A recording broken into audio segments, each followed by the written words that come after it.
Олар Алла тағалаға тән, пайғамбарымызға сансыз салауаттар мен сәлем болсын. Бүгінгі Рахманның сыйы өзгелердің қамын ойлайтын, көмектескісі келетін, пайда тигізгісі келетін әрбір адамға арналған сый. Алла тағала мұндай адамға өте үлкен сый береді. Ол оның дүниесінде де пайдасын тигізеді.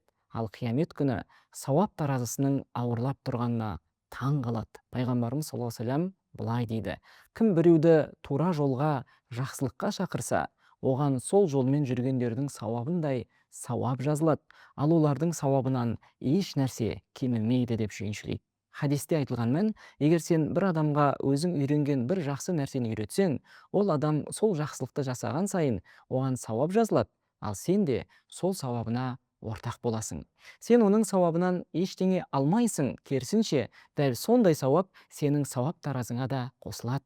Мысалы, бір адам сенің көмегіңмен намаз оқуды үйренді. Ол намаз оқыған сайын миллиондаған сауап алады, ал сол сауаптың дәл өзі сенің таразыңа да жазылады. Бір әріптесің сенен бір нәрсе үйренді, сол арқылы жұмысын адал, кәсіби әрі пайдалы етіп атқара бастады. Алла оған ризықты кеңейтті, жерді көркейту сауабын берді. Осының бәрі сенің таразыңа да жазылады, өйткені сен оны үйреттің. Бір адам сенің себебіңмен кешірім сұрауды, кешіріммен сөйлеуді үйренді.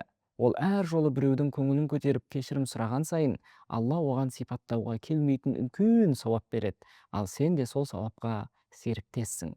Бір адамды сен жақсылыққа бағыттадың, ол 100-200 мың, тіпті 2000 теңге садақа беріп, бір мұқтаждың күйзелісін жеңілдетті. Алла оған берген еселеп қайтарды, ал сен де сол сауабына ортақ болдың, өйткені оны жақсылыққа сен бағыттадың.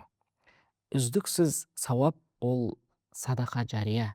Сен сол адаммен кейін жолың екіге айырылуы мүмкін, сен ол адамнан алыстайсың, немесе сен бұл дүниеден өтіп кетуің мүмкін, бірақ сауап таразысы тоқтамайды. Өйткені сен айналаңдағыларға, олардың дүниесіне де, ақиретіне де пайдалы бір ілім, бір амал, бір түсіну үйреттің.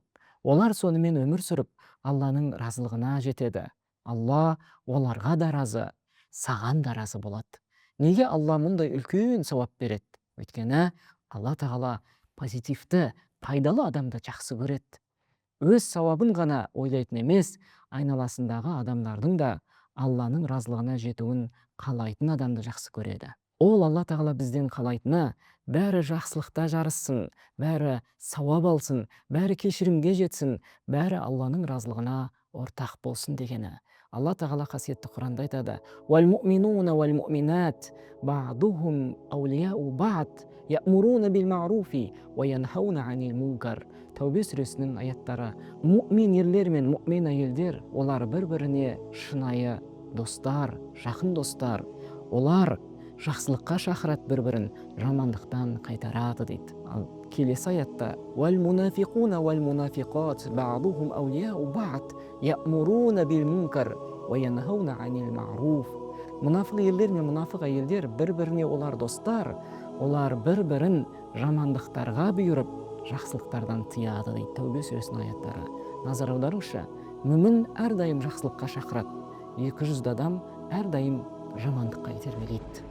Мүмін Алланы разы ететін істің қозғаушы күші, ол үйретеді, таратады, үлгі болады. Сондықтан пайғамбарымыз саллаллаху алейхи уассалам былай дейді: әл-муъмину кәл-ғайфи айнама халла нафаа.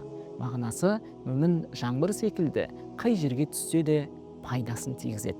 Жаңбыр қай жерге жауса, оны тірілтеді. Сен де солай болып, айналаңдағы адамдарға жақсылықты тірілт, пайдалы бол, жақсылықты үйрет. Адамдарды әрбір ізгі іске бағыттап отыр. Сонда сен олардың сауабына серіктес боласың. Бұл Рахманнан келген ұлы сый.